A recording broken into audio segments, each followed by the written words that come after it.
আসসালামু আলাইকুম। সাহিব ভাইদের খামার থেকে আমাদের খামারে কোয়েল পাখি আনার পর আমরা একবার গুনিয়েও নাই। আর এমনিতেও আমাদের খামারের যেই সেটআপটা আছে 120 পিস পাখির জন্য সেটা অনেক বড় হয়ে গেছে, তাই আমরা আজকে এটাকে ছোট করব। আর তার পাশাপাশি আমরা গুনে নিব ইনশাল্লাহ। তো যাই হোক, সাহিব ভাইরা যে ক্যারেট গুলো দিছিল আমাদের পাখিগুলো নিয়ে আসার জন্য, ওই ক্যারেটে পাখিগুলো ভইরা আমরা এক সাইডে রাইখা দিছিলাম। তারপর আমরা সেটআপটা ছোট বানাই নিতেছিলাম।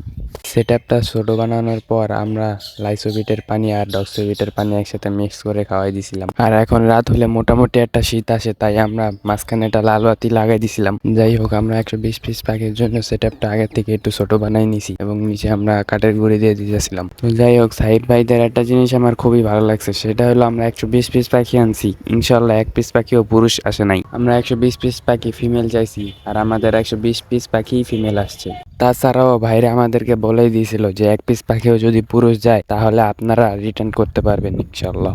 তো যাই হোক, আমরা আমাদের সেটআপে পাখি ছাড়ার আগে খাবার দিয়ে দেব। সবাই আমাদের খামার ও পাখির জন্য একটু দোয়া করবেন বেশি করে। আমাদের পাখিগুলো অনেক অসুস্থ হয়ে গেছে। আল্লাহ যেন আমাদের সবাইকে হালাল ব্যবসা করার তৌফিক দান করেন। তো সবাই ভালো থাকবেন। আল্লাহ হাফেজ। আসসালামু আলাইকুম।